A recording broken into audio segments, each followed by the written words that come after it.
What's going on, guys? Austin Zaback here with a brand new video, and if you're brand new to my channel, I really appreciate you coming here. I typically am talking about business, finance, real estate, obviously, which is what we're talking about today, per the thumbnail and the title that you obviously saw. So I really appreciate it if you're new here, just to go ahead and smash that like button for the YouTube algorithm, subscribe if you haven't already, but today we're gonna be walking through a fix and flip project where we're actually anticipating that we make about $100,000 profit. I'm gonna break everything down for you. I'm gonna show you exactly how you can get into the world of real estate investing, how you can find good deals below market value, what it takes to rehab a deal, and I'm gonna show you kind of the before, kind of the during, and then ultimately the after of the property we're in right now. So I would really appreciate it if you just stay till the very end of the video, and we're gonna go ahead and jump right into it. So this house is a 3-bedroom, 2-bathroom house. It is about 1,700 square feet, and it is actually in Phoenix, Arizona. Now, we got the property for $250,000, and we anticipate that we'll sell it anywhere from $450,000 to $500,000. So this is gonna be a ton of fun, okay? We're gonna go ahead and take you inside, so just go ahead and come follow me. So here we are inside of the house, and I apologize if it is a little bit echoey. I'm gonna try to do my best to not make it echoey, okay? So this was actually look totally different, and I'm gonna kind of break down a few things while we walk through here, so definitely make sure you're taking notes if you're interested in getting into the real estate investing world. This was totally boxed in. You know, before, when you walked through the front door, okay, the front door is obviously behind me, and before you walk in the front door, and the ceilings were actually way lower, okay, so we actually raised the ceilings up, and there is actually a big wall right here next to that front door. So you actually walked in, and I'll show you over here, but when you walked in before, you walked in through a little door, and this was its own separate room, okay? So again, that was the room, this was a hallway, and then you had the kitchen area, right? Now, the issue was, it was that's not what people want, obviously, in 2020, going into 2021. So we were okay, we got this at a really big discount, which, by the way, we used Data, okay, a data service provider that I actually am doing a fat giveaway on right now. Link in the description down below, okay, where I'm gonna literally give 2 people a year's worth of free data. And look, everybody has to have data at the end of the day, whether you're a real estate agent, a fix and flipper, you're looking to be a landlord to buy rental properties, you're looking to wholesale, you need good data, right? You need to find people that are in pre-foreclosure, that are getting a divorce, that maybe fell behind on their payments, on their mortgage, right? Maybe they're in tax default, right? There's all of these scenarios why people would be in distress and why they would sell their property below market value. So definitely go check that out, link in the description, sign up for a free trial, okay? And I'm gonna be giving 2 people a year's worth of free data. So anyway, so we cold called this person, we got it at a good deal, right? But we knew essentially when we got the house that we were probably gonna put anywhere from $80,000 to $100,000 into the remodel, right? So we were okay, we gotta knock out the wall, we gotta knock this wall out, and we actually put a massive beam in right here. I'll show you how big the frickin' beam was.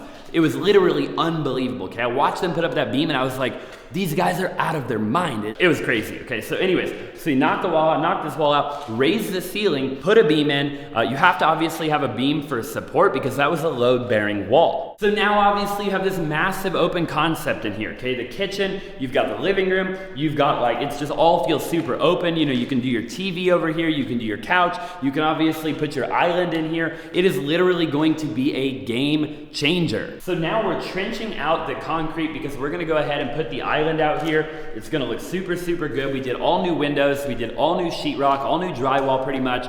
We went ahead and they've already started patching it all up. They've started basically leveling everything out. So it's actually coming along, looking really, really good in here. I'm gonna take you and I'm gonna show you kind of the other side of the house, and then I'm gonna continue to kind of break down the numbers for you. I'm gonna continue to tell you how I got the deal, how you can do the same thing, because look, at the end of the day, going into 2021, there's gonna be a lot of people, I think, right? And look, it's just the way the world goes around, right? But there's gonna be a lot of people that end up in foreclosure, that get evicted, things like that, and I do think there's gonna be a lot of people that are gonna make a lot of money in the real estate industry. But remember, you have to buy low and you have to sell high. So this is another bathroom, okay? Now, the thing is that this bathroom, the wall connecting this other wall over here is where the master bathroom is. So you have a hallway bathroom for all the guests, everybody that is kind of hanging out in the kitchen, stuff like that. And then you have the master bathroom. Now, in order to make the master bathroom bigger, we had to push this wall out 3 feet, okay? So, and this bathroom was significantly smaller, and it was moved significantly over this way, okay? So I'll take you and I'll show you the master bathroom so you can kind of wrap your brain around what it is that I'm saying. So here's the master bathroom, and I'll just show you a bunch of B-roll of that because it's super dark in there, but the master bathroom is now bigger because we moved that other bathroom over. So that actually like ended up changing the entire game. The reason I tell you all this is because, you know, there's different levels of rehabs. So there's different levels of rehabs, right? You have like what they call the lipstick on the pig, right? Which is where you can like wholesale a deal. You know, you can buy it. It doesn't need a lot of work. Maybe it just needs carpet. It needs paint. It needs all the basics. And you can put it back on the market. You can make money. You can keep it as a rental property, whatever the case is, right? And then there's this level of remodel where you're actually raising the roof. You're moving walls around. You're moving plumbing. You're doing electrical. You're doing everything, right? You know, it's actually a little bit more complicated. We have to stucco the exterior of the house. So we did all new landscaping, right? And that typically is going to cost you a significant amount more money than it would if I was just doing like the lipstick on the pig like I was talking about a minute ago. So look, if you're enjoying the video, I would really appreciate it if you would just smash that like button, okay? For the YouTube algorithm, it would mean the world to me. So let's just kind of dive into it, right?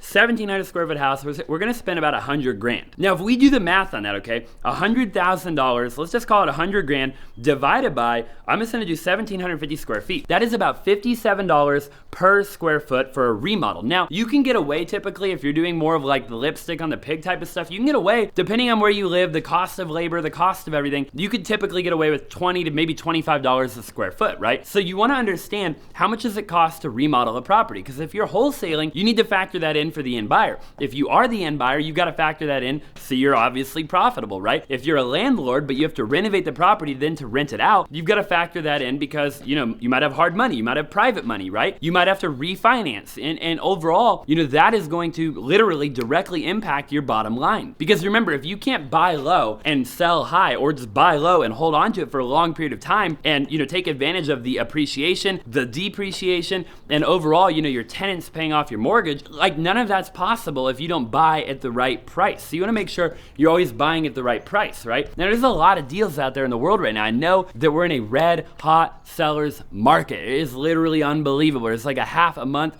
supply in where we live, which is in Phoenix, Arizona, okay, which is where we're at right now. But you can get good deals, right? With that data down below, where I'm gonna give 2 people a free year's worth of data, right? Now you can literally call these people, you can text these people, you can skip trace them, you can send them mail, right? You can literally do whatever you want to get in front of people and say, hey, look, you know, I'm an investor, right? I'm looking to buy a property in your neighborhood. I know it's a random phone call, but I was just curious if you'd ever thought about selling, right? And it is literally just a numbers game. You know, somebody will be interested in selling the property. And then ultimately you can get in the house, you can remodel it, you can rent it, you can fix and flip it, or you can just flip the contract, right? You can wholesale it, okay? That's what a lot of people are doing nowadays. They're literally wholesaling real estate. And we do a lot of that too, okay? We're wholesaling on average anywhere from 20 to 25 deals a month just right here in Phoenix. We're also virtual wholesaling. So we're wholesaling also in Florida, in Tampa, Orlando, Jacksonville, Atlanta, Texas, okay, Vegas. You know, we're wholesaling all over the country. So look, I just love real estate, right? I love coming to a property. I love looking at, you know, this backyard. Obviously, I'll show you what it looks like when it's done. So make sure you subscribe if you haven't already. You know, I love looking at where this house came from. Hopefully, I painted a clear picture of where it came from. It didn't look anything like this. It was like a total drug house, okay? The people that lived here before were literally trying to commit like insurance fraud. Like I literally had to wear a hazmat suit when I came here, okay? In the middle of August in Arizona,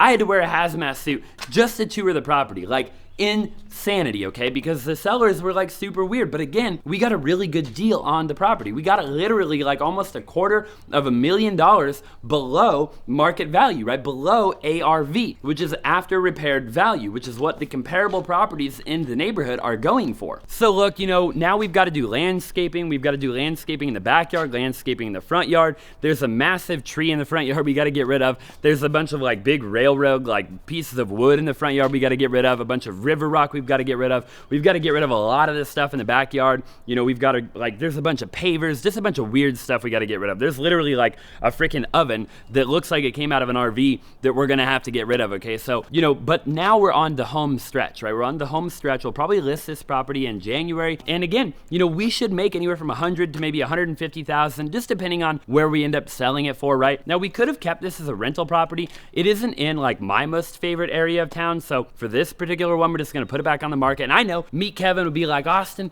Meet Kevin, if you're watching this, I really appreciate you, brother. You'd be like, dude, just hold on to it. You know, you got to pay taxes if you sell it, and you got to do this, that, and the third. I get it, bro. I get it. But for me, you know, I want to buy rental properties in areas that I really like, in areas that I want to go to, in areas I want to drive through. And this just isn't that like area for me, right? For me personally, I do think it'll be a great area for a family. I think it'll be a great area. It's very central, very close to a lot of different things. You know, people work out here, you know, they have a job out here, whatever the case is. Maybe they have family out here. I think it'll be perfect for them. And that's a big one too, right? You got to remember, like, location's everything in real estate, you know, and you've got to believe in the location, not only for yourself, but for the end buyer, for the renter, for the tenant, whatever the case is. You know, if you're in a place where the population is decreasing, you know, that might not be a good area for real estate. And you want to take that into consideration when, you know, you buy the data, right? Or you get free data because you clicked that link down below and took part of the giveaway. But you got to take the location into things. And if you're in an area where, you know, it isn't growing and evolving and, you know, there's not construction and stuff like that, then you might want to reconsider what area you're in, okay? So those are kind of just like my quick tips. Look, again,